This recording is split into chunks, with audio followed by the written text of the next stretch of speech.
Mr. Dawood, entrepreneurs of Lahore in Pakistan, members of the Afghan delegation, my colleagues. Why did I want to come to Lahore? First, because I have a long relationship with Lahore. From 1980 to 1996, I came almost every year. And in 1986, I lived here 6 months. My children went to school because I wanted to give them the closest experience to Afghanistan. Second, of course, a gate, the most important gate in the city of Kabul was named the Lahori Gate. We've had millennia of relationships. And while historians have talked a lot about Bengal's, United Bengal's exports to Europe, historical research demonstrates that the Sobas of Lahore, Kashmir, and Delhi exported more to Central Asia and Russia than South India to Europe combined. But fundamentally, because we are ready to discuss investment. So in order to discuss this, what have we done? I'll very briefly review that and then suggest some particular sectors for investment. The agenda of connectivity I've discussed yesterday in detail. I'll not go over it. And then also, a number of my distinguished colleagues are here. Our Minister of Finance, our Minister of Industry and Trade, our Minister of Mining, and our Minister of Interior, and our National Security Advisor, Director General of NDS, who could probably join the conversation in a later minute. When I became president, Afghanistan was known as a landlocked country. Today, nobody calls us landlocked. In 5 years, we've become the roundabout through which connectivity between Central Asia and South Asia, East Asia and West Asia is becoming possible. So the number one issue, our location that was a disadvantage for 200 years, is becoming a central advantage. It's the shortest road of connecting Central Asia to South Asia, and we are creating. But we are creating the connectivity agenda in a completely new manner, because we have to tackle simultaneously the transport revolution of 19th and early 20th century, the energy revolution, pipelines and transmission lines, the fiber optic revolution, and the railway. We now have a direct route to Caucasus in Europe. We also have a direct route to Kazakhstan, to Uzbekistan, Kazakhstan, and Russia. And this week, our Minister of Finance will inaugurate a much shorter route to China. Iran, through port of Chabahar, has become active. So the first thing that an investor looks at, can you get your goods out? You can get them out reliably, effectively, cheaply. And second, the tariff regime that we enjoy is one of the most preferential with everyone. So don't look at Afghanistan as a national market. Look at it as a platform for a global market, particularly for your textile sector. Prices in China have gone up. There's a World Bank report called From Stitches to Riches that documents. That opens a 10% global market that is fundamental.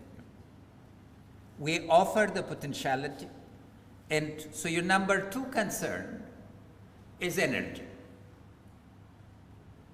We have synchronized the transmission lines from Tajikistan, Uzbekistan, Turkmenistan, and we are synchronizing now Kyrgyzstan and Kazakhstan. There's a central hub for synchronization in northern Afghanistan, Kashdashte Al-1 in Baghlan.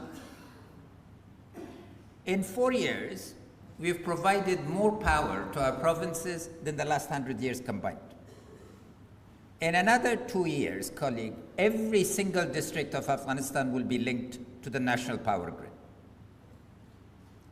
The impact of this on our security expenditure alone is about $700 million, because our bases used to be linked to generators. In 2 years, Afghanistan will be in a position to provide villages across the Durand Line in Khyber Pakhtunkhwa with power. But the most significant agenda of power is we are talking up to 50,000 megawatts of power from Central Asia to South Asia. And the big test, governments, donors, etc., but those I set aside. I'm interested in you. The first proposal from the private sector, a Turkish firm, for $1.7 billion of investment for a transmission line from Turkmenistan to Pakistan through Afghanistan is under discussion. This will be 1,000 to 2,000 megawatts, but we can go. What's the reason? We created essentially the energy market with Central Asia.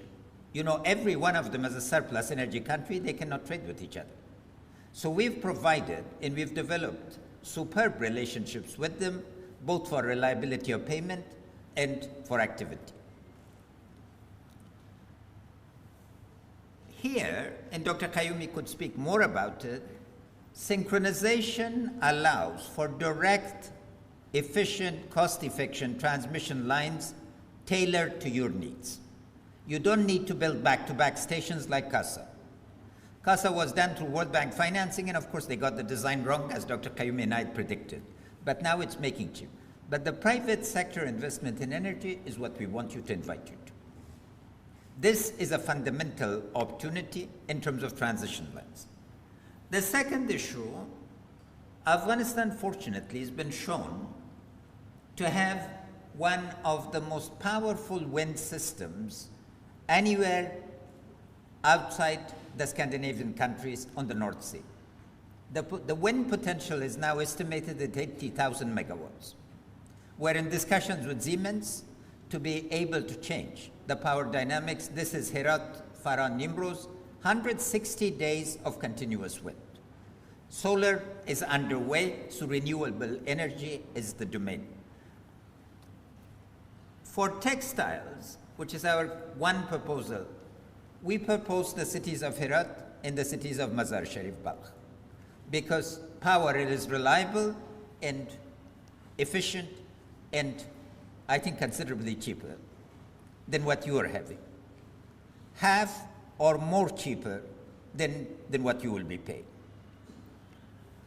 The other thing we've done, so the infrastructure part, the railways are connected. There are 3 dry ports, and we'll be increasing those. Turkmenistan, to which we are very grateful, put the investment itself to make the critical linkages. TIR connections have been built. Ceyhan in Turkey, Baku in Azerbaijan, Batumi and Batumi in Georgia are now preferential ports. That would allow the gateway to Europe and meeting the standards. The second issue, which all of you will be asking, of course, is the legal basis. We've passed 400 pieces of legislation in the last 4.5 years. I don't want to discuss detail, but particularly the mining law, the municipal law. Last year, the World Bank recognized us as the top reformer in the world for doing business indicators. Our reform agenda is totally meeting the doing business indicators because that's your language. We're not doing the reforms that we want the reforms that you want. And there's a leadership team in place that is pushing this. It's not driven by me. This is an important point. In Afghanistan now, there's an economic team that is driving the agenda with private sector and has built immense credibility with them. Our Supreme Court and our Attorney General's office, which used to have the reputation of being among the dirtiest, are now the cleanest. And in terms of investors, of course, till you build confidence in ours, third-party arbitration will be acceptable.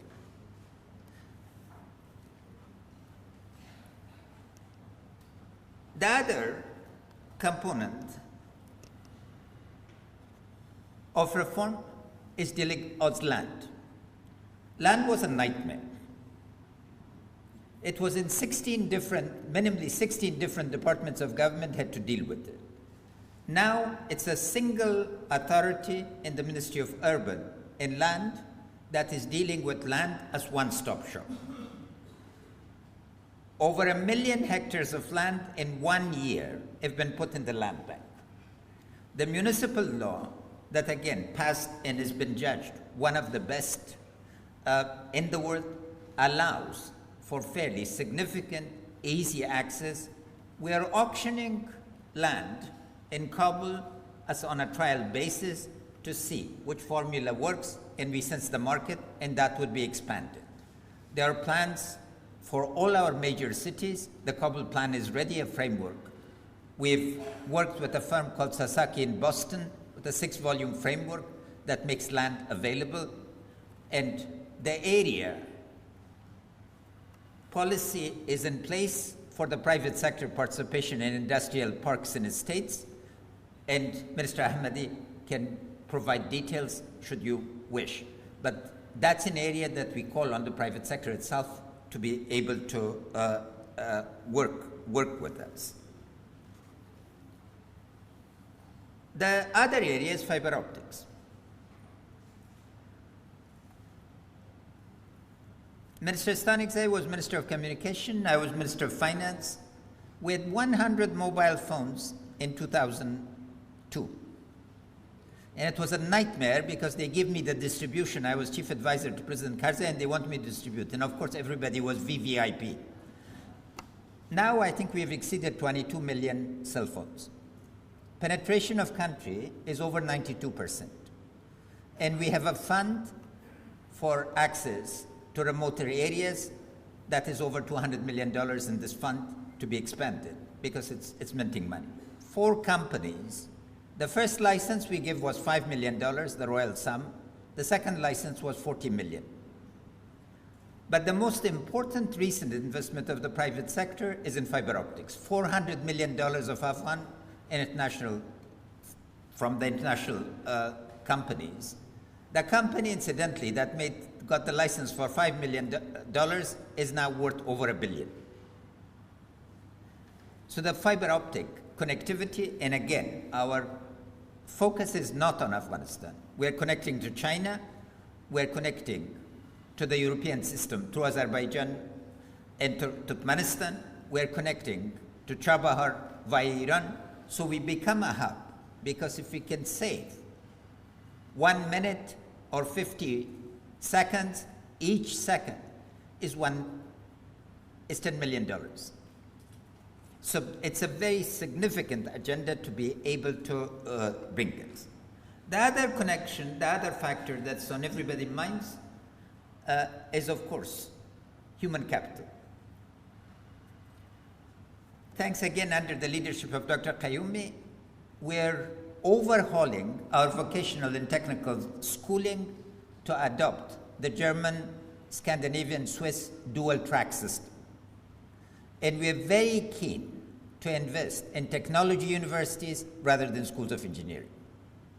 We have 100 graduates of Berlin Technical University now in computer sciences with masters and PhDs, so it's a core. But people are being trained. And of course, one of the programs for management that we have is we've created a joint system of scholarships with LAMS. The Afghan government has put $5 million of its own money to acquire this sort of capability.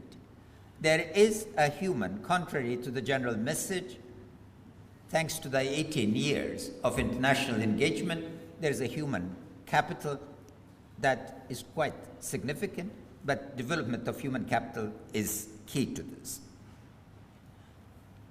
Let me just take about 5 more minutes to answer one key question and then suggest areas of investment. The question that might be on minds of a lot of Pakistani entrepreneurs and others: why would you trust your energy security to a country with which in the past you've had hostile relationship? And my answer is very simple. Don't trust us create the risk management system. So, in short, what are the risks? The first risk is political. When I was at the World Bank, of course, I provided political risk guarantees to countries like Russia. There is a major instrument to allow us to cost the risks and put the right mechanism. The second risk is that of disruption. That system will be played with politically the way people have played with us, closing their borders, thinking we would collapse, etc. For that, our response is very systemic. We're willing to create an escrow account with very heavy penalties.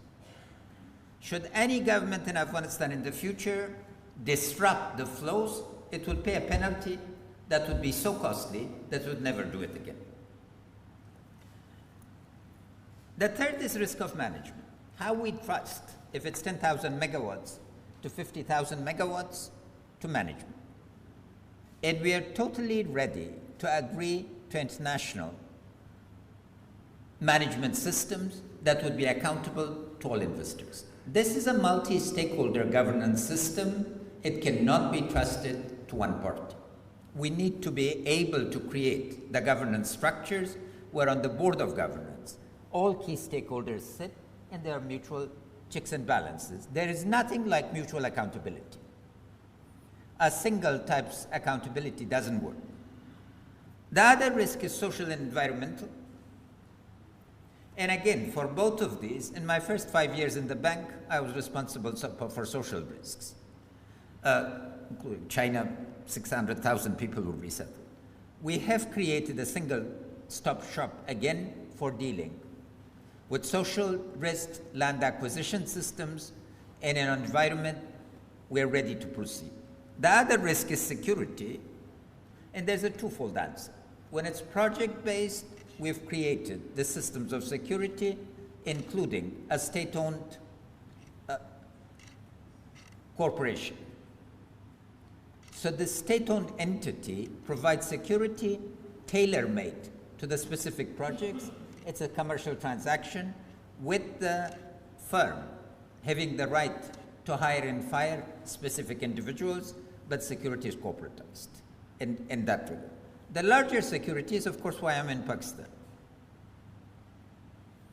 We've had good discussions. At the level of intent, we've made a lot of progress. I think peace is going to dawn in Afghanistan. We're determined to bring peace. And with that, of course, the country risks will change. But again, we have a $180 million investment in the province of Helmand from a Turkish firm. And you would be amazed. Helmand is, of course, where 80 British officers and men lost their lives to take the generators to the Kajaki Dam. Kajaki Dam is now being built by a Turkish firm. The first phase was completed, the repairs. And they're putting 100 in. What did we do with security? We put conditions, we costed the security arrangements for the dam, and then we said, every 3 years, the security conditions will be revisited. If it's high risk, we accept one type of premium. If it's medium risk, another. And if it's low risk, then the conditions change. In terms of power, of course, the legal framework for PPP is in place, so private-public partnership is a legal instrument. In Kandahar already, 15 megawatts of solar have completely met the test, and power is being provided to the city. 2 other investments from natural gas in northern Afghanistan have been approved and are underway, including partnership with IFC and others. I hope that this gives you an indication of, and again, let me emphasize, there's a team that thinks alike and is willing to manage and shepherd this. It's not an isolated president's agenda. The young generation of Afghanistan, I'm extremely proud, is now not only taken the torch. Somebody teased former Vice President Biden in the debate and said, it's time to pass the torch. He said, I'm still holding it to it. My generation is not holding to the torch. It's very proudly passing it to this generation. And they're ready to. And they know you. A lot of them have grown up in Pakistan. Our National Security Advisor, a distinguished PhD in computer sciences, spent years in Quetta going to school. And if I give the biography of everyone, it will take the rest of my time. But there's knowledge. Now the areas of investment. The first area we propose to you is power. Both transmission, but also getting into production. Kabul-Kunar River, we estimate, can generate 3,000 megawatts of hydro. We're willing to enter directly into discussions with the private sector in Pakistan on provision of reliable power. And the arrangements could be. The key is to treat each river as a system, not as isolated dams, because the individual impact, the cost, if you build a dam at a time, it soon runs into billions, while if you build it as a system, it becomes a major production process, for this type of production process. This is an area we are very keen, including discussions of natural gas. TAPI is proceeding very well. Minister Ahmadi could give you detail. It's going to be reaching Afghanistan, and TAPI will be ready. And one options, they're discussing 3 options in the province of Herat. The second area we're proposing to is textiles. The internal market is probably around $260 to $400 million, but what we really want to work with you is the export market. And why are we interested in that? Because of job creation in general and job creation for women in particular. Afghanistan's women have really come to their own.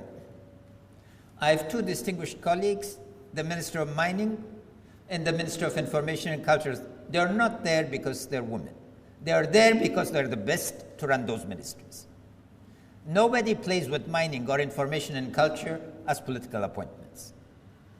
Our ambassador to the United States, our ambassador to the United Nations, 2 our most important diplomatic appointments are again women. And our ambassador to the United Nations, again, lived in refugee camps in Peshawar. This is the generation of mobility, responsibility, and accountability. Women-centered job is a key issue, both politically, economically, and culturally for us. So textiles are a crucial sector in this regard to be able to move forward.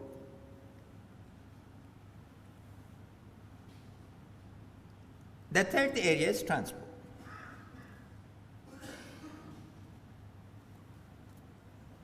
We've discussed an initial railway from city of Mazar Sharif in the north to the city of Herat in northwest or southwest, as you call it. Uzbekistan is putting its own money. We are putting its money. Kazakhstan and Russia are beginning to interest. The prize is to link Uzbekistan to Pakistan. And there are 2 routes.